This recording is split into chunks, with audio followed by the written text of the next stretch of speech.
Marcos capítulo 9. Hemos estado viendo el ministerio de Jesucristo, en donde ya en este momento estamos llegando prácticamente al final, a los últimos días del ministerio del Señor.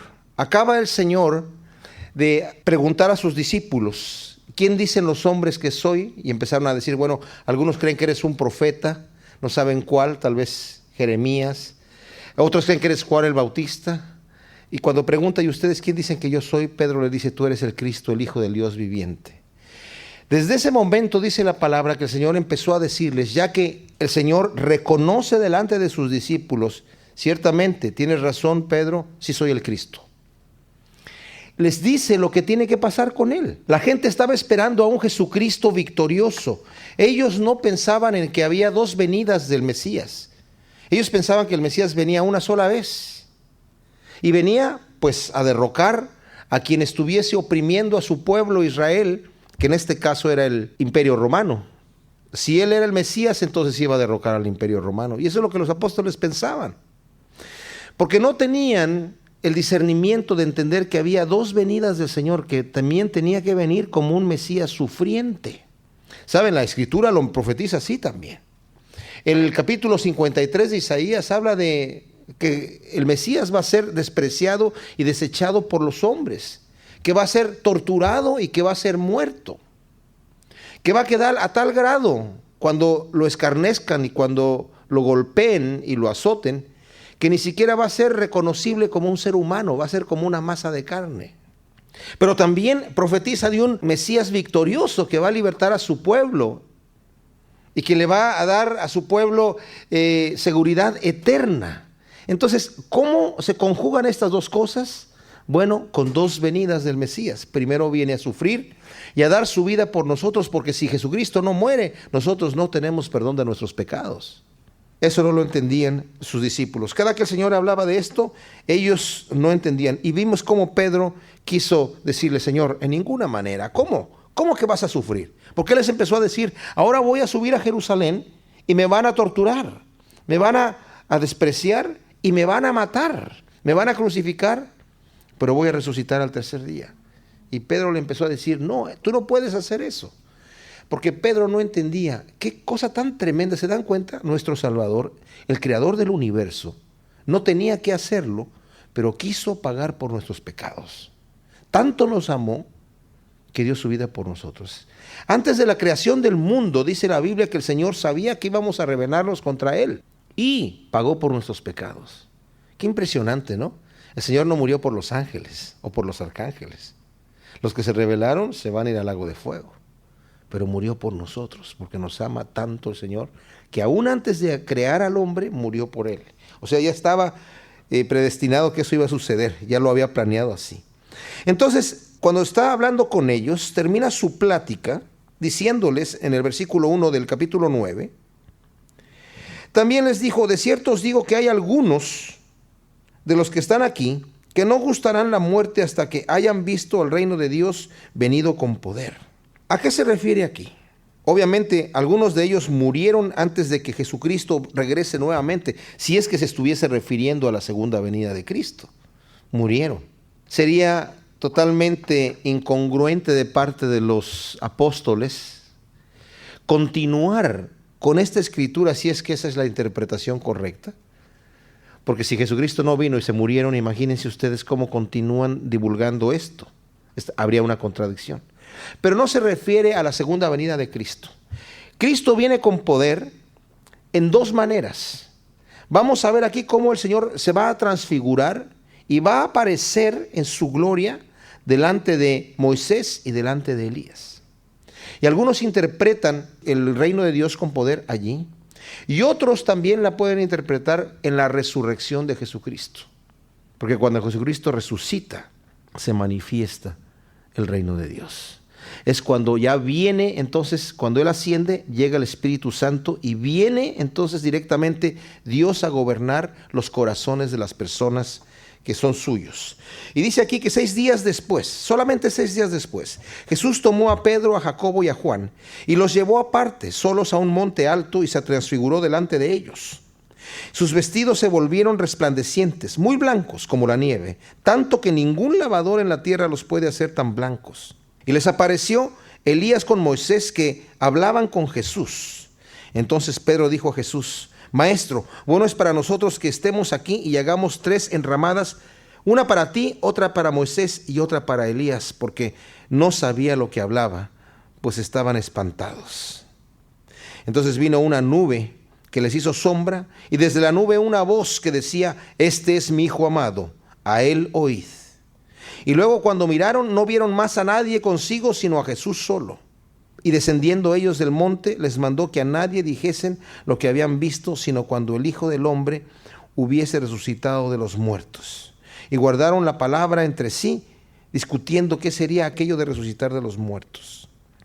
Aquí el Señor toma a Pedro, a Jacobo y a Juan. Ese era el círculo íntimo. De los 12 apóstoles, el Señor siempre, cuando quería tomar a alguien aparte, tomaba a Pedro, a Jacobo y a Juan. Y los lleva a un monte, posiblemente el monte Hebrón, que está cerca de ahí de Cesarea de Filipo, en donde acababa de hacer la confesión Pedro, y que de alguna manera domina toda la llanura y se ve. Esto es una figura parecida a lo que pasa con Moisés. Cuando Moisés sube al monte Sinaí, también es cambiado, de manera que cuando él desciende del monte, su rostro brillaba. La gloria de Dios estaba en el rostro de Moisés, tanto así que la gente se espantaba.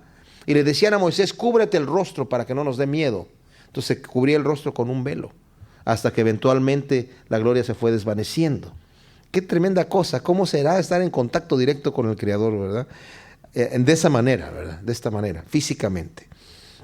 El Señor se lleva a este círculo íntimo tal vez para mostrarnos a nosotros y dejarnos claramente que Él es el Salvador del mundo, Él es Dios mismo. Y cuando llega, se aparece Elías, se aparece Moisés, pero Jesucristo es transformado. No como Elías y como Moisés, sino en una gloria mayor. Sus vestidos resplandecen como una luz, su rostro también. Y aparece una nube que los cubre, y la voz del Padre nuevamente, así como había dicho en el bautismo: Este es mi Hijo amado, a él oíd. ¿A quién le está hablando la voz? Pues a los 3 discípulos que están ahí, a los 3 apóstoles. Porque a Moisés y a Elías no había necesidad de decirles eso. Y estaban platicando con Jesús de su vida, y nos dice en otro evangelio que estaba hablando justamente de ir a la cruz a padecer por nosotros. ¿Por qué Moisés y Elías? Moisés es el representante de la ley. Moisés estaba endorsando, si se quisiera decir así, de alguna manera: este es el Mesías, este es el que viene a cumplir toda la ley. Elías es el que tenía que venir antes a preparar el camino. El Señor había dicho que Juan el Bautista era aquel Elías que había de venir. Pero de alguna manera también, al aparecer el mismo Elías, no Juan el Bautista en el espíritu de Elías, sino el mismo Elías, está diciendo también: este es el Mesías, ¿verdad? Todos los discípulos, Pedro, ya sabían que era el Mesías. Aún así quedan su fe todavía más afirmada. Y cuando Pedro dice: vamos a hacer 3 enramadas aquí, está hablando él de: vamos a establecer el reino de una vez. Vamos a hacer 3 tabernáculos para que por lo pronto se queden ya aquí. De aquí en adelante lo que viene pues va a ser tomar el gobierno y se establece el reino. Porque estaban espantados y no sabían lo que decía. Entonces el Señor les dice: no le digan a nadie, guardan esta palabra, pero les dicen: hasta que el Hijo del Hombre resucite de los muertos. Y eso nunca lo podían entender. Y la Escritura nos dice que no lo podían entender porque sus ojos estaban velados para esto. El Señor no les permitía entender esto todavía, hasta el momento que resucitó el Señor. Le preguntaron entonces al Señor, ya que habían visto a Elías: ¿por qué dicen los escribas que es necesario que Elías venga primero? Respondiendo él les dijo: Elías a la verdad vendrá primero y restaurará todas las cosas. Pero aquí cambia el tema, le da un giro. ¿Y cómo está escrito del Hijo del Hombre que padezca mucho y sea tenido en nada? Pero os digo que Elías ya vino y le hicieron todo lo que quisieron, como está escrito de él. Nuevamente, cuando habla de Juan el Bautista, dice que era Elías. ¿Qué hicieron con Elías en el Antiguo Testamento? Pues no lo escuchaban a Elías. Muy pocos lo seguían. El pueblo estaba en total rebelión contra Dios, adorando a Baal. Jezabel lo estaba persiguiendo. De la misma manera también Juan el Bautista, pocos lo siguieron. Pocos venían a arrepentirse delante de él. Y también fue perseguido por los religiosos y fue perseguido por Herodes también. Una figura de Acab también y de Jezabel, Herodías, ¿verdad? Lo vimos ya en el estudio pasado. Pero aquí el Señor inserta, como en un sándwich, mientras está hablando de Elías, dice, les dice, ¿y cómo dicen? ¿También están hablando ustedes de lo que dice la Escritura? ¿Y cómo es que está escrito del Hijo del Hombre que padezca mucho y sea tenido en nada? ¿Saben? Los discípulos eso lo pasaban por alto. ¿Cómo van a explicar ustedes que el Mesías tiene que padecer mucho y ser tenido en nada? Porque también está escrito eso. ¿Y en dónde está escrito eso? Justamente allí, en Isaías 53, donde dice que nosotros lo vimos castigado y pensamos, Dios lo está castigando. Pero Él estaba llevando nuestra iniquidad, nuestro pecado, y fue molido por nuestros pecados. Sufrió nuestra vergüenza. Cuando llegó a donde estaban los discípulos, vienen bajando del monte Hebrón, vio una gran multitud alrededor de ellos y escribas que disputaban con ellos. Y enseguida toda la gente viéndole se asombró y corriendo a él le saludaron. Ahora, fíjense, notemos una cosa. ¿Por qué se asombra la gente? ¿De qué se tienen que asombrar si ya lo conocían? Probablemente el Señor venía todavía con el rostro un poco resplandeciente de que había estado allí en la gloria, y se asombraron, como se asombraron cuando vieron a Moisés cuando bajó del monte Sinaí. Es muy posible. No nos explica aquí por qué se asombraron, pero es de notar este versículo 15. Y él les preguntó, ¿qué disputáis con ellos? Y respondiendo uno de la multitud dijo, Maestro, traje a ti mi hijo que tiene un espíritu mudo, el cual donde quiera que le toma, le sacude y echa espumarajos y cruje los dientes y se va secando. Y dije a tus discípulos que lo echasen fuera y no pudieron. Y respondiendo él les dijo, oh generación incrédula, ¿hasta cuándo he de estar con vosotros? ¿Hasta cuándo os he de soportar? Traédmelo. Ahora, aquí hay un detalle. Los discípulos están abajo tratando, luchando contra un público que solamente está ahí por la pura curiosidad, a ver qué pasa. Realmente al público en general que estaba ahí ni le interesaba el muchacho que estuviera bien o que estuviera mal. Solamente estaban por pura curiosidad viendo lo que iba a pasar, a ver qué espectáculo iba a hacer. Y como todo público, cuando alguien quiere hacer algo y no lo puede hacer, empiezan las burlas. Yo me imagino que entre las burlas del público, la burla de los escribas y de los fariseos, que estaban tal vez diciéndole a los discípulos, ¿y ustedes quién se creen ustedes que van a echar fuera un demonio? Esto está sucediendo abajo mientras el Señor está arriba teniendo esta transfiguración. Muy parecido también a cuando estaba Moisés en el monte Sinaí. Estuvo 40 días y 40 noches. Y el pueblo abajo ya se estaba desesperando y le dijeron a Aarón, ya, haznos un Dios para que lo adoremos. Hicieron un becerro de oro y empezaron a tener una fiesta terrible, una depravación, porque la adoración que ellos tenían a los ídolos antiguamente se hacía con terribles orgías y cosas semejantes. Entonces, eso está pasando mientras Moisés está recibiendo el mandamiento de Dios, las tablas de la ley. ¿Se imaginan ustedes? Tanto que el Señor le dice a Moisés, ahora ya desciende porque tu pueblo se está corrompiendo. Y ya llevaban un buen rato corrompiéndose. Acá los discípulos están en una situación en donde ya llevan un buen rato ahí, no al mismo tiempo que llevaba el pueblo corrompiéndose en el Antiguo Testamento, pero ya tenían tiempo ahí tratando de echar fuera este demonio y estaban avergonzados. Y el Señor los reprende. ¿Cuál es la reprensión que les dice? Generación incrédula. Fíjense, aquí estamos hablando de fe. Es necesaria la fe para que el poder de Dios funcione. El Señor puede funcionar sin fe. No necesita nuestra fe para actuar, pero lo ha puesto en nosotros como un requisito. Siempre que la persona era sanada, le dijo, conforme a tu fe te sea hecho, ¿verdad? Grande es tu fe, sea hecho como tú has creído. Entonces dice aquí, ustedes son incrédulos. ¿Hasta cuándo he de estar con vosotros? ¿Y a quién está reprendiendo? No solamente a los discípulos, a la gente también. A los fariseos, a los religiosos que no creían en el poder de Dios, a la gente curiosa que solamente estaba viendo a ver qué pasaba y no estaban muy convencidos de que él era el Mesías, al padre del hijo que también dudaba, al padre del hijo enfermo. El que estaba enfermo, el endemoniado, no tenía qué hacer porque no tenía voluntad, estaba totalmente poseído. Dice, tráenmelo. Se lo trajeron, dice el versículo 20, y cuando el espíritu vio a Jesús, se sacudió con violencia al muchacho, quien cayendo en tierra, se revolcaba echando espumarajos. Jesús preguntó al padre, ¿cuánto tiempo hace que le sucede esto? Y él dijo, desde niño. Y muchas veces le echa al fuego y en el agua para matarle. Pero si puedes hacer algo, ten misericordia de nosotros y ayúdanos. Imagínense, si puedes hacer algo. ¿Saben? El ciego al principio del ministerio del Señor le dijo, si quieres puedes limpiarme. O sea, tú puedes, pero si quieres, límpiame. La pregunta fue si tú quieres. El Señor le dijo, quiero ser limpio. Pero acá, Señor, a lo mejor quieres, pero si puedes, ayúdanos. Luego nosotros leemos aquí un detalle que dice, Jesús le dijo, si puedes creer, al que cree todo le es posible. Aquí está mal traducido esto porque, ¿saben qué? En el original griego, el creer no aparece. Dice, si puedes, al que cree todo le es posible. El si puedes más bien es como un reclamo al hombre. Señor, si puedes, ayúdanos. Y el Señor como, si puedes, al que cree todo le es posible. ¿Cómo que si puedes?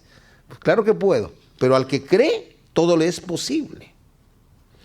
E inmediatamente el padre del muchacho clamó y dijo, creo, ayuda a mi incredulidad. Él entendió lo que el Señor estaba hablando. Cuando Jesús vio que la multitud se agolpaba, reprendió al espíritu inmundo, diciéndole, espíritu mudo y sordo, yo te mando, sal de él y no entres más en él. Entonces el espíritu, clamando y sacudiéndole con violencia, salió y él quedó como muerto, de modo que muchos decían, está muerto. Pero Jesús, tomándole de la mano, le enderezó y le levantó. Cuando él entró en casa, sus discípulos le preguntaron aparte, ¿por qué nosotros no pudimos echarle fuera? Y les dijo, este género no sale con nada, sino con oración y ayuno. Ahora, aquí hay un detalle. El Señor le dice a este tipo, ¿cómo que si puedes? Al que cree todo lo es posible. Y el hombre confiesa, dice, Señor, creo, pero ayuda a mi incredulidad. O sea, tengo fe, pero me falta un poco de fe. ¿Saben? Al Señor le gusta que cuando nosotros venimos a Él, vengamos con un corazón honesto y sincero. Él ya sabe lo que nosotros somos. Al Señor no le vamos a informar nada nuevo. Cuando el Señor me pregunta algo a mí, como le pregunta aquí al Señor, ¿desde cuándo está enfermo? ¿Ustedes creen que Jesucristo no sabía desde cuándo estaba enfermo el niño? Por supuesto. Cuando el Señor me pregunta algo a mí, es para que yo me informe. ¿Quién soy yo? Cuando el Señor me dice, vamos a entrar a cuentas, no es porque Él no sabe cuánto le debo, sino porque yo soy el que no sé cuánto le debo al Señor. Dice, y tus pecados van a ser blancos, pero entremos a cuentas. El Señor llega y toma a este hombre, la poca fe que tiene, y dice, sí, Señor, creo, pero ayúdame en mi incredulidad. Y el Señor no le dice, no, tienes que tener una fe perfecta. Ok, te voy a ayudar. Y ahora, después que veas este milagro, tu fe va a crecer, se va a afirmar, porque vas a ver que el poder de Dios es sobre todas las cosas. Tal vez este espíritu, no sabemos qué tipo de espíritu es, porque hay muchos tipos de espíritus inmundos, de demonios. Hay algunos muy poderosos. Y es posible que este espíritu trató de matar al muchacho al momento de salir, hacer su último estrago antes de salir, porque ya lo estaba echando fuera el Señor. Y dice que cayó el muchacho como muerto, pero también el maestro, el autor de la vida, lo toma de la mano y lo levanta, y cuando el Señor nos levanta, nadie nos puede dejar tirados, ¿verdad? Entonces, ¿qué cuadro tan especial vemos aquí? El Señor obrando de una forma poderosa. Y luego los discípulos le preguntan al Señor, ¿por qué nosotros no pudimos? Y aquí dice, es algo que nos puede confundir un poco. Lo que pasa, dice, es que este género con nada puede salir sino con oración y ayuno. La palabra ayuno no aparece en el original griego. Se lo fue añadido después, porque la iglesia primitiva, la primera iglesia, ayunaba mucho. Pero saben, lo que está pasando aquí es esto. No es que sea un espíritu que yo tengo que ir a prepararme para irlo a sacar, sino realmente lo que le estaba diciendo el Señor a sus discípulos, y por eso viene la reprensión, generación incrédula y perversa. ¿Por qué? Porque no estaban preparados orando, habían descuidado su oración. En el momento que el Señor fue al monte de la transfiguración, ellos hicieron cualquier otra cosa, pero no se prepararon orando. Jesucristo oraba todo el tiempo y estaba preparado para cualquier cosa. El ayuno, como les digo, fue algo que fue añadido, y yo he visto gente que lo interpreta al revés incluso, y dicen que el que tiene que ayunar es el endemoniado para que se le debilite el cuerpo y el demonio salga rapidito. Pero obviamente está tomado fuera de contexto. Repito, la palabra ayuno está añadida ahí, no está en el original. Habiendo salido de allí, caminaron por Galilea, y no quería que nadie lo supiese, porque enseñaba a sus discípulos y les decía, el Hijo del Hombre será entregado en manos de hombres y le matarán, pero después de muerto resucitará al tercer día. Pero ellos no entendían esta palabra y tenían miedo preguntarle. Aquí el Señor quiere apartarse de las multitudes porque como ya le queda poco tiempo, quiere instruir a los 12 que están con él y a algunos pocos más que se les pegaban. Es el momento de instruir a sus discípulos antes de subir a Jerusalén y ser sacrificado. Por eso dice que quería estar solo con ellos. Llegó a Capernaum y cuando estuvo en casa, era donde él moraba, no sabemos si moraba en la casa de Pedro o tenía otra casa, les preguntó: ¿qué disputabais entre vosotros en el camino? Mas ellos callaron porque en el camino habían disputado entre sí quién había de ser el mayor. Entonces él se sentó y llamó a los 2 y les dijo: si alguno quiere ser el primero, será el postrero de todos y el servidor de todos. Y tomó a un niño y lo puso en medio de ellos. Y tomándole en sus brazos le dijo: el que reciba, les dijo, el que reciba en mi nombre a un niño como este, me recibe a mí. Y el que a mí me recibe, no me recibe a mí, sino al que me envió. Fíjense, ellos estaban disputando quién iba a ser el mayor. ¿Por qué? Porque pensaban, el Señor va a tomar el reinado. En ese momento queremos saber quién va a ser el primer ministro. Pero el Señor les dice, no funciona así. Tomó a un niño, tal vez al hijo de Pedro, no sé, alguno de los niñitos que andaban por ahí, lo toma en sus brazos y les dice, así tienen que ser, humildes, sencillos, sin las ambiciones que tienen ustedes. Hay un paréntesis aquí de Juan, que dice que Juan le responde diciendo, maestro, hemos visto a uno que en tu nombre echaba fuera demonios y se lo prohibimos porque no anda con nosotros. Jesús le dijo, no se lo prohibáis porque ninguno hay que haga milagro en mi nombre que luego pueda decir mal de mí, porque el que no es contra nosotros, por nosotros es. Y cualquiera que os diere un vaso de agua en mi nombre, porque sois de Cristo, de cierto os digo que no perderá su recompensa. Fíjense, aquí había una persona que obviamente creía que Jesucristo era el Hijo de Dios. Creía que Jesucristo era el Mesías. Y andaba echando fuera demonios en el nombre de Jesucristo. Y el Señor lo aprueba. Ahora, en el libro de Hechos de los Apóstoles, vemos que cuando Pablo estaba en Éfeso, dice que había unos judíos exorcistas. Ellos no creían en Jesucristo como el Hijo de Dios, sino que veían como que era la palabra mágica que utilizaba Pablo. Y quisieron echar, 7 de ellos se juntaron para echar fuera al demonio, todos hermanos en carne, fuera el demonio de un endemoniado y le dijeron, en el nombre de Jesús el que predica Pablo. O sea, creyeron que era la palabra mágica para que el demonio saliera. El demonio les contesta y les dice, bueno, a Jesús conozco y Pablo sé quién es, pero ¿ustedes quiénes son? Y se les echó encima y los golpeó, les arrancó la ropa y salieron desnudos y heridos. El Señor no aprueba eso, ¿verdad? Que utilicen al nombre de Jesucristo como si fuera la palabra mágica, sino que tiene que haber una verdadera relación con Él. Luego aquí, Mateo 9, versículo 42, el Señor ha estado hablando ya a sus discípulos. Cuando tuvieron esta discusión de quién iba a ser el mayor, el Señor los reprende porque ellos están buscando una posición de grandeza y trae a un niño, lo sube en sus brazos y les muestra el Señor que lo que tienen que buscar más bien es una posición de humildad. En el reino de los cielos no funciona como funciona en la tierra. Y aquí se los va a explicar. En el versículo 42 dice, cualquiera que haga tropezar a uno de estos pequeñitos que creen en mí, mejor le fuera que se atase una piedra de molino al cuello y se arrojase en el mar. Si tu mano te fuera ocasión de caer, córtala. Mejor te es entrar en la vida manco que teniendo 2 manos ir al infierno, al fuego que no puede ser apagado, donde el gusano de ellos no muere y el fuego nunca se apaga. Si tu pie te fuera ocasión de caer, córtalo. Mejor te es entrar en la vida cojo que teniendo 2 pies ser echado en el infierno, al fuego que no puede ser apagado, en donde el gusano de ellos no muere y el fuego nunca se apaga. Si tu ojo te fuera ocasión de caer, sácalo. Mejor te es entrar en el reino de Dios con un ojo, que teniendo 2 ojos ser echado en el infierno, donde el gusano de ellos no muere y el fuego nunca se apaga. Porque todos serán salados con fuego y todo sacrificio será salado con sal. Buena es la sal, mas si la sal se hace insípida, ¿con qué la sazonaréis? Tened sal en vosotros mismos y tened paz los unos con los otros.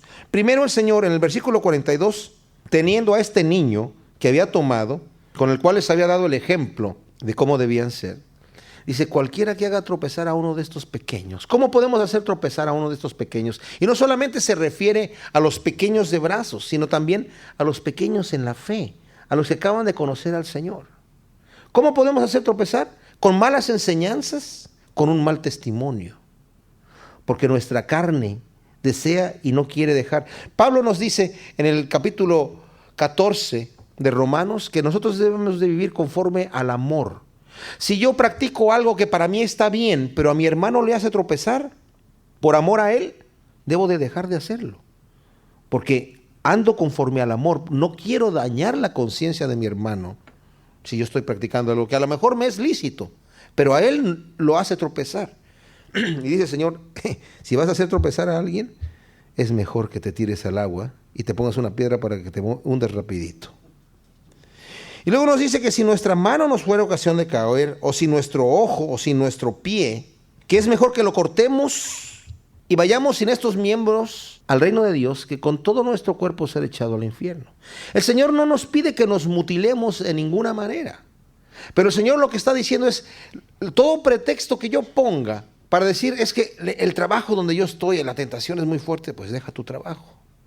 Es que la ciudad en donde yo vivo es terrible, salte de la ciudad. Pero es que cualquier pretexto que yo quiera poner, el Señor dice, córtalo. Pero también notemos que también tiene un significado. El pie es a donde yo voy. La mano es lo que yo hago. El ojo es los deseos, ¿verdad? Las tentaciones que vienen a mí. Yo tengo que prepararme para no proveer para la carne, y me dice la palabra de Dios, el que piense estar firme, mire que no caiga. Si a mí, al estar en cierta posición, en tal estado, en tal condición, me va a hacer caer, tengo que pensar de antemano. No me conviene ponerme en esa situación. Porque mejor me es entrar al reino de Dios sin eso, aunque sea lícito para todos los demás, pero cuando yo estoy en tal circunstancia, caigo, mejor lo tengo que cortar. Quitar eso de mi vida y entrar sin eso al reino de Dios. Es importantísimo. O sea, nosotros decidimos. El Señor dice que junto con la tentación viene la salida. Pero ¿saben? Hay a veces que nos ponemos en una tentación en donde ya la salida ya no la queremos ver. Y eso es terrible. Ahí donde dice el Señor, ten cuidado porque vas a entrar a un lugar donde el gusano de ellos no muere y el fuego nunca se apaga. ¡Wow! Porque todos serán salados con fuego y todo sacrificio será salado con sal, dice el versículo 49. Aquí, dentro de los manuscritos que se han traducido, ustedes saben que no se tienen los originales de la Escritura, sino se tienen copias. Algunos tienen la parte primera, otros la parte segunda y otros incluyen los dos. Algunos dicen porque todos serán salados con fuego, punto. El Nuevo Testamento griego, Nestlé, que es el Nuevo Testamento aprobado, como ya la mayoría de los que estudian y de los críticos de las Escrituras dicen, este es el que es. Solamente tiene esa parte. Hay otros que solamente tienen, y todo sacrificio será salado con sal, y no tienen la primera parte. Y hay otros que, como en el caso nuestro que estamos leyendo aquí, están las dos cosas. ¿Qué quiere decir? Bueno, la segunda parte de todo sacrificio será salado con sal. Es una frase sacada directamente del Antiguo Testamento, donde el Señor en Levítico les dice al pueblo judío que cuando vayan a ofrecer sacrificios de comida, lo cubran con sal y lo ofrezcan salado. O sea, sal en el sacrificio. Es un detalle nada más. Y a lo mejor algunos piensan, porque es una costumbre que hacía, que tal vez un rabino al estar copiando, al margen puso y todo sacrificio será salado con sal como comentario, y muchos de los copistas tomaban esas cosas que estaban al margen de la Escritura y la insertaban adentro. Porque todos serán salados con fuego, eso sí sabemos que está. ¿Y qué quiere decir eso? El fuego es utilizado en la palabra de Dios como algo que me va a purificar, como algo que me va a refinar. El mismo apóstol Pedro nos dice en su primera carta que no nos sorprendamos cuando tenemos pruebas, porque así como nuestra fe tiene que ser probada, como el oro es refinado. El oro se refina con el fuego, y entre más se mete al fuego y se va sacando, se le van quitando las impurezas. Y nuestra fe tiene que ser refinada de la misma manera. Y más adelante en la misma carta, en el capítulo 4, dice que nuestra fe tiene que ser refinada con fuego, el fuego de la prueba. La prueba va a afirmar y va a refinar y va a hacer que nuestra fe adquiera un mayor quilataje.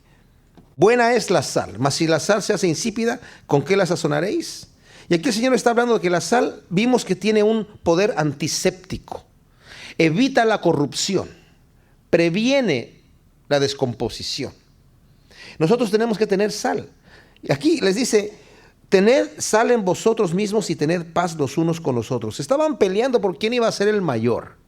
El Señor les está diciendo, ustedes tienen que pasar por algo de fuego y tienen que tener sal en sí mismos para no andarse peleando, sino tener paz. En vez de querer, yo quiero para mí. Saben, a nosotros en nuestra naturaleza humana, nadie nos tiene que enseñar a ser egoístas. Así nacemos.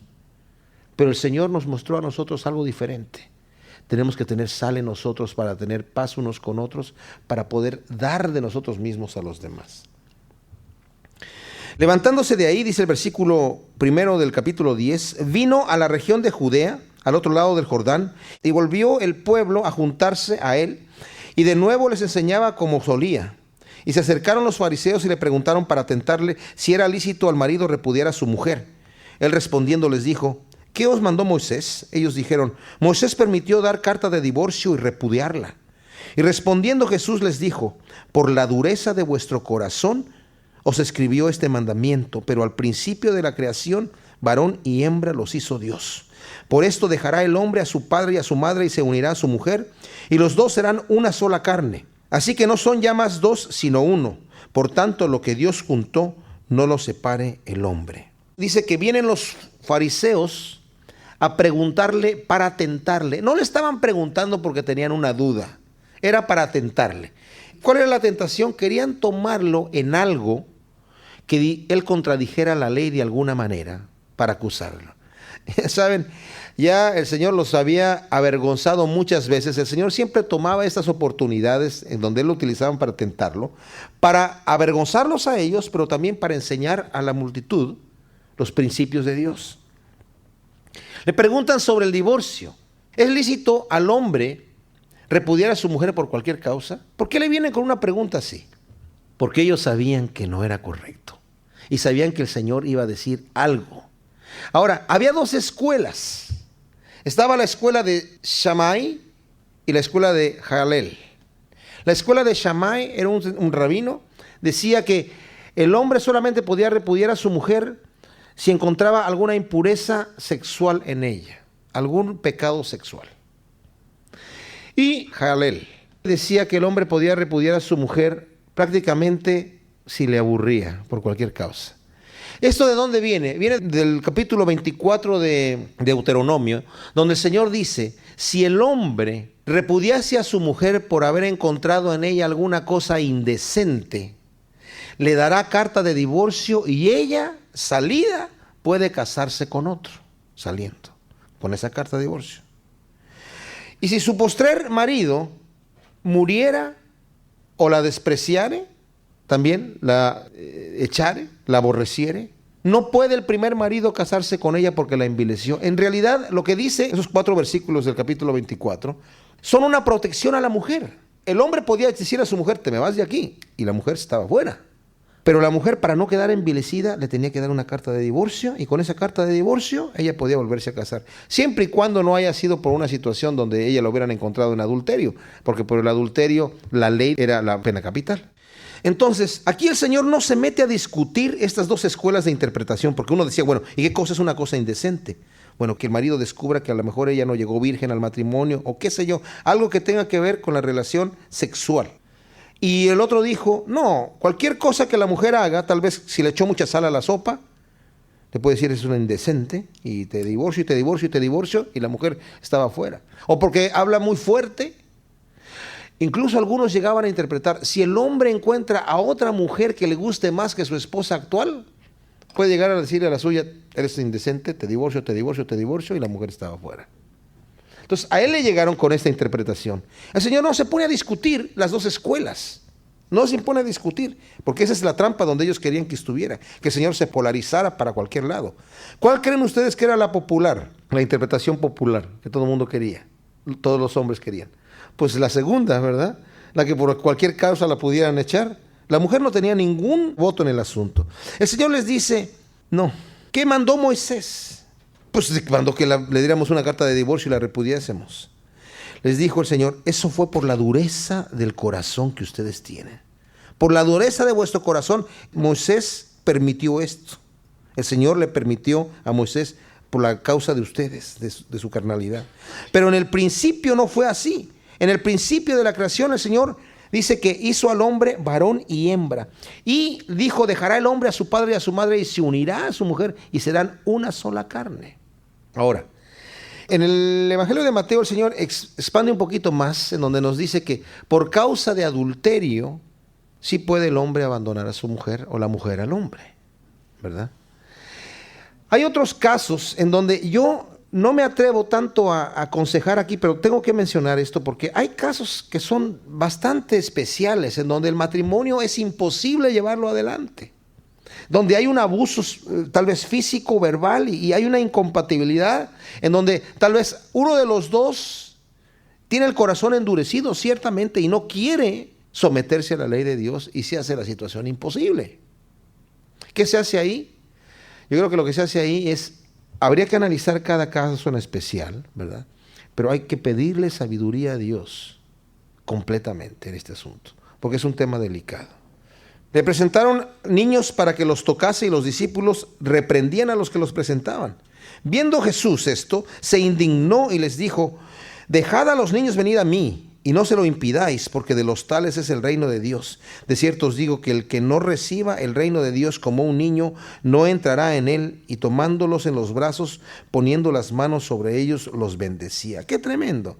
Aquí vemos al Señor cómo tiene cuidado de los niños. Y también tenemos que ver una cosa. Dice, de los tales es el reino de Dios.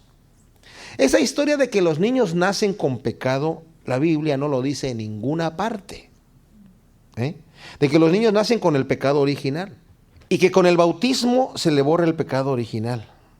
Eso la Biblia no lo dice en ninguna parte. Es más, la lógica va a demostrar que eso está equivocado. Se los voy a decir por qué. ¿Cuál es la consecuencia del pecado original? O sea, nosotros nacemos pecadores porque Adán pecó, ya el pecado viene a través de todos nosotros. ¿Y cuál es la consecuencia del pecado?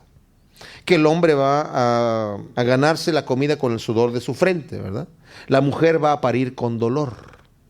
La tierra nos va a producir cardos, espinos y muchas otras cosas, ¿verdad? Entonces, si esa es la consecuencia del pecado original, y yo cuando soy bautizado se me borra el pecado original, se tendría que borrar la consecuencia. ¿Me explico?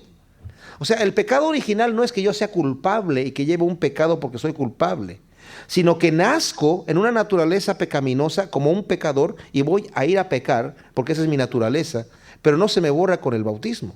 En la Biblia en ninguna parte dice que el bautismo me va a borrar algún pecado. El bautismo ya vimos que significa el arrepentimiento, es una señal de arrepentimiento. Cuando yo me he arrepentido en mi vida, tomar mi vida como yo quiero y entrego mi vida al Señor para que Él sea el Señor y ya no soy yo más el Señor, en ese momento el bautismo me sirve para una aspiración de una nueva conciencia. Así que no hay tal cosa, ¿verdad? Aquí dice el versículo 17 que al salir él para seguir su camino, vino uno corriendo. Fíjense el cuadro. El Señor ya está saliendo, va rumbo a Jerusalén.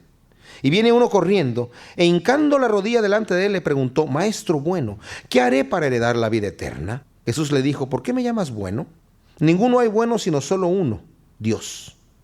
Los mandamientos sabes: no adulteres, no mates, no hurtes, no digas falso testimonio, no defraudes, honra a tu padre y a tu madre. Él entonces respondió y le dijo: Maestro, todo esto he guardado desde mi juventud. Entonces Jesús mirándole le amó y le dijo: una cosa te falta. Anda, vende todo lo que tienes y dalo a los pobres, y tendrás tesoro en el cielo. Y ven, sígueme tomando tu cruz. Pero él, afligido por esta palabra, se fue triste porque tenía muchas posesiones. Imagínense el cuadro. Este joven rico, que también nos dice en los otros evangelios que era una persona importante, viene y se postra delante del Señor y le dice: Maestro, ¿qué debo hacer para heredar la vida eterna? Maestro bueno. El Señor le dice: ¿por qué me llamas bueno? O sea, el Señor no está aceptando ningún elogio en este momento, sino que va al corazón del joven. El joven tiene una petición, tal vez es una petición legítima. Soy admirado dentro de la sociedad. Vengo de una buena familia con mucho dinero. Dime qué hacer para tener la vida eterna. El Señor le dice: los mandamientos conoces, pero el Señor le menciona de la tabla de los 10 mandamientos, solamente 6 mandamientos. ¿Cuáles? Habían 2 tablas. La primera tabla tenía 4 mandamientos que eran relacionados con el hombre y Dios. La segunda tabla tenía 6 mandamientos relacionados con el hombre y el hombre. Los primeros 4 mandamientos: no tendrás dioses ajenos delante de mí. Segundo, no te harás ninguna imagen para adorarla. Tercero, no utilizarás el nombre de tu Dios en vano. Cuarto, guardarás el día sábado para el Señor y lo santificarás para el Señor. Relacionados con el hombre y Dios. Y luego los otros 6, honrarás a tu padre y a tu madre, no matarás, no mentirás, no, etcétera. Todos relacionados con el hombre y el hombre. Él solamente le menciona a los relacionados con el hombre y el hombre, porque mencionar a los otros, pues, ¿quién puede saber esas cosas, verdad? Pero saben, también más adelante el Señor va a decir que estos mandamientos se cumplen con amarás a tu prójimo como a ti mismo. Y de hecho el Evangelio de Mateo menciona amarás a tu prójimo como a ti mismo en este pasaje. El joven le dice, todo eso cumplió desde mi juventud. ¿Ah, sí? ¿Tú amas a tu prójimo como a ti mismo? Entonces vende todo lo que tienes y dalo a los pobres. Y ven, sígueme, tomando tu cruz. No va a ser un camino fácil, tomando tu cruz. El joven se va muy triste. ¿Por qué se va triste? Porque tenía muchas posesiones, porque prefería guardar lo que tenía. Él solamente quería la vida eterna como una estrellita más, como algo que se le añadiera a él, otro tesoro más en lo que él tenía. Pero no estaba dispuesto a pagar el precio. Ahora, esta no es una petición para toda la gente. El Señor no nos está diciendo a todos nosotros que dejemos y vendamos todo lo que tenemos para seguirlo a Él. Era una petición a este joven porque el Señor sabía que tenía su corazón en sus riquezas y que era lo que más le importaba. ¿Qué debo hacer para tener vida eterna? Tienes que perder la que tienes en este momento. Pero el Señor también estaba demostrando, tú no amas a tu prójimo como a ti mismo, porque si tú quisieras a ese pobre mendigo que está ahí, lo amaras como a ti mismo, compartirías con él lo tuyo. ¿Y saben qué? Ese joven, si hubiera dejado todo lo que tiene y seguido al Señor, no le hubiera faltado nada. Y hubiera heredado la vida eterna. El Señor sí le dijo, tienes que seguirme tomando tu cruz. No va a ser una cosa fácil. Y se va. Entonces el Señor se vuelve, dice aquí, versículo 23. Mirando alrededor, dijo a sus discípulos, cuán difícilmente entrarán en el reino de Dios los que tienen riquezas. Los discípulos se asombraron de sus palabras. Imagínense qué declaración. Quedaron, pero ¿qué está diciendo, Señor? Pero Jesús respondiendo, volvió a decirles, hijos, cuán difícil es entrar en el reino de Dios a los que confían en las riquezas. En este versículo, la frase a los que confían en las riquezas ha sido añadido. O sea, el Señor ya dijo anteriormente cuán difícilmente entrarán en el reino de Dios los que tienen riquezas. Pero en este versículo, cuando los discípulos se quedan asombrados, el Señor les dice, hijos, cuán difícilmente es entrar en el reino de Dios. Wow. Más fácil es pasar un camello por el ojo de una aguja que entrar un rico en el reino de Dios. Y ellos se asombraron aún más diciendo entre sí, ¿quién pues podrá ser salvo? Entonces Jesús mirándolos dijo, para los hombres es imposible, mas para Dios no, porque todas las cosas son posibles para Dios. Ahora, ¿qué está diciendo aquí el Señor? Miren, la Biblia nos enseña, el mismo apóstol Pablo está enseñando, dice, a los ricos de este mundo yo les mando que sean dadivosos, que no se confíen en sus riquezas y que no se anclen en ellas, sino que sean dadivosos, que sean caritativos, que sean temedores de Dios, ¿verdad? Cumpliendo eso. El Señor no está hablando aquí, fíjense bien, porque podemos malinterpretarlo. Acabamos de ver a un joven rico que se fue porque confiaba en sus riquezas. Cuando los discípulos se asombran cuando Él dice, ¿cuán difícilmente van a entrar en el reino de Dios los que tienen riquezas? ¿Pero qué está diciendo? Y el Señor les dice, no. Se les digo una cosa más. ¿Cuán difícilmente es entrar en el reino de Dios? A cualquiera. A cualquiera. Dice, pero ¿saben qué? Lo que es imposible para el hombre, porque para el hombre es imposible, para Dios es posible. Cuando Dios toma control de mi vida y vive en mí, yo puedo entrar en el reino de los cielos, sea cualquiera que sea mi condición.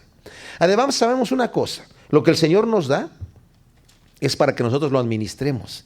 Dice el apóstol Pablo, yo he aprendido a tener abundancia y a padecer necesidad. ¿Cómo puedo aprender a padecer necesidad? Podemos pensar, pues eso cualquiera lo puede hacer porque está uno padeciendo. Pero a tener abundancia, ¿cómo podemos aprender a tener abundancia? A no hacer de nuestra abundancia nuestro Dios. Es lo que está diciendo aquí la palabra de Dios. Ellos se asombraron. Entonces Pedro comenzó a decirle, aquí nosotros lo hemos dejado todo y te hemos seguido. Respondiendo Jesús le dijo, de cierto os digo que no hay ninguno que haya dejado casa o hermanos o hermanas o padre o madre o mujer o hijos o tierras por mi causa y por causa del evangelio que no reciba 100 veces más ahora en este tiempo, casas, hermanos, hermanas, madres, hijos y tierras con persecuciones y en el siglo venidero la vida eterna. Pero muchos primeros serán postreros y los postreros primeros. Aquí el Señor está hablando a sus discípulos y le responde a Pedro: sí, ustedes han dejado todo por mí, pero ¿saben qué? Van a ser recompensados. Ahora, la matemática no es exactamente así. No es que si yo dejo mi casa, el Señor me va a dar 100 casas. No es que si yo dejo mi esposa, el Señor me va a dar 100 esposas, ¿verdad? Eso no va a pasar así. Pero el Señor me va a dar en abundancia porque se va a multiplicar lo que Dios me va a hacer. ¿Saben? Cuando mi esposa y yo nos fuimos al campo misionero y dejamos nuestra casa y prácticamente nuestra familia acá, cuando regresamos ya acá y tuvimos nuevamente alrededor de nuestros hijos y de nuestros nietos, ¿saben una cosa? Le dije yo a mi esposa: ahora entiendo el versículo, porque se siente como 100 veces más cuando uno lo tiene ya nuevamente, ¿verdad? No es que no necesito tener, tengo 3 hijos, no necesito tener 300 hijos para tener 100 veces más, pero se siente así, ¿verdad? Y es formidable porque sabemos que en el Señor tenemos vida eterna. Ahora dice, con persecución. ¿A qué se refiere aquí? Posesiones con persecución, que de cualquier manera, por mucho que tengamos aquí, vamos a tener tribulaciones y vamos a tener problemas. La verdadera herencia, la incorruptible, la que viene sin dolor, la tenemos en el reino de los cielos, ¿verdad? Nuevamente dice aquí, iban por el camino subiendo a Jerusalén, Jesús iba delante, ellos se asombraron y le seguían con miedo. Entonces, volviendo a tomar a los 12 aparte, les comenzó a decir las cosas que habían de acontecer. He aquí, subimos a Jerusalén, el Hijo del Hombre será entregado a los principales sacerdotes y a los escribas, y le condenarán a muerte, y le entregarán a los gentiles, y le escarnecerán, le azotarán, y escupirán en él, y le matarán, mas al tercer día resucitará. Notemos aquí que dice en el versículo 32 que se asombraron. ¿Por qué estaban asombrados? Porque lo que el Señor estaba revelando en este momento ya estaba bastante fuera de lo que ellos podían captar. ¿Quién va a poder entrar en el reino de Dios? ¿Y ahora qué sucede? Y obviamente el Señor en su rostro ya tenía el rostro entristecido porque iba a ir a la muerte. Más adelante a sus discípulos los va a tomar aparte y les va a decir: mi alma está triste hasta la muerte. El Señor era un momento de aflicción en él, constante, sabiendo que ya era el momento que tenía que entregar y que iba a padecer por nuestro pecado, y el Padre mismo lo iba a abandonar. Qué tremenda cosa. Qué sacrificio tan tremendo el Señor quiso morir por nosotros. Entonces Jacobo y Juan, hijos de Zebedeo, se le acercaron diciendo: Maestro, querríamos que nos hagas lo que te pidiéremos. Y él les dijo: ¿qué queréis que os haga? Ellos dijeron: concédenos que en tu gloria nos sentemos el uno a tu derecha y el otro a tu izquierda. Entonces Jesús les dijo: no sabéis lo que pedís. ¿Podéis beber del vaso que yo bebo o ser bautizados con el bautismo con el que yo soy bautizado? Y ellos dijeron: podemos. Jesús les dijo: a la verdad del vaso que yo bebo, beberéis, y con el bautismo con que yo soy bautizado, seréis bautizados. Pero el sentaros a mi derecha y a mi izquierda no es mío darlo, sino a aquellos para quienes está preparado. En Mateo nos dice que es la madre de ellos que viene con la petición al Señor, ¿verdad? Ellos no saben lo que están pidiendo. Ellos creen ahora el Señor va a subir. Ellos se les pasaba por arriba que el Señor iba a ser crucificado. Señor, déjanos que nos sentemos uno a la derecha y otro a la izquierda, y todos los demás. A nosotros nunca se nos ocurrió preguntar eso. ¿Qué va a pasar? ¿Verdad? Y cuando el Señor empieza a hablar con ellos: a ver, jóvenes, no saben lo que están pidiendo. ¿Pueden beber de la copa que yo voy a beber? Claro que sí. ¿Pueden ser bautizados del bautismo que yo voy a ser bautizado? Claro que sí. No sabían ni lo que estaban diciendo. El Señor les dice: a la verdad van a beber de la copa. ¿Cuál copa? La copa del sufrimiento, del padecimiento por el reino de Dios, como la copa que tuvo que beber el Señor. Y del bautismo también, de morir y resucitar. Eso sí lo van a pasar. Pero el sentarse a la derecha no es mío darlo. Y el versículo 41 es casi cómico.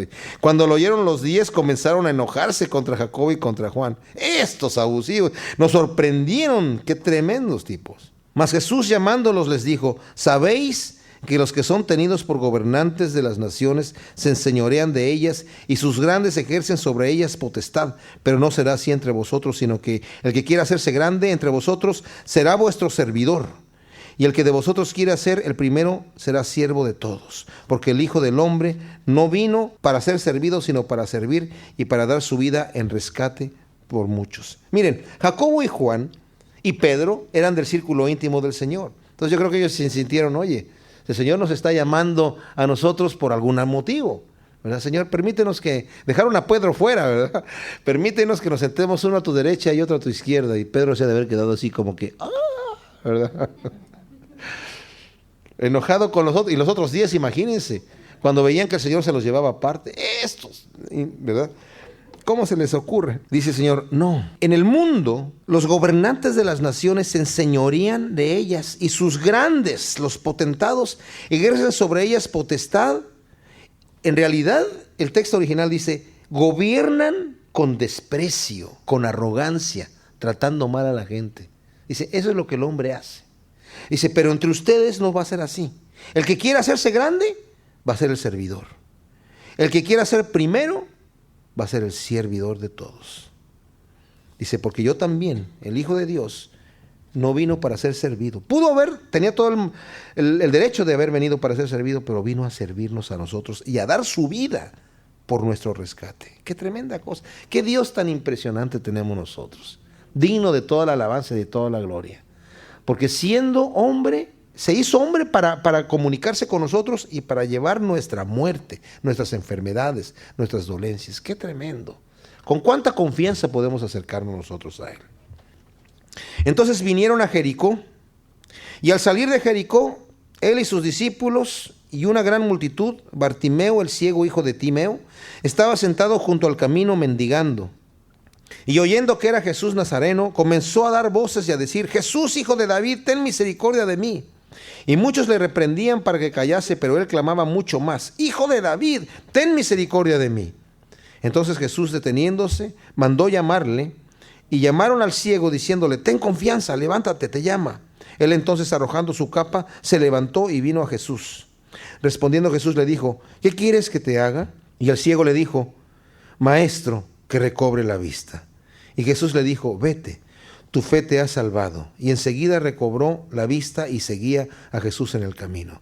Vienen a una ciudad despreciada, una ciudad que había sido maldecida, porque el Señor dijo que no se reconstruyera y se reconstruyó, y hubo una maldición de aquel que la reconstruyera. Así que está una ciudad que de alguna manera despreciada, y hay un ciego allí. Mateo dice que había dos, posiblemente había dos, y había uno que fue más prominente, ¿verdad?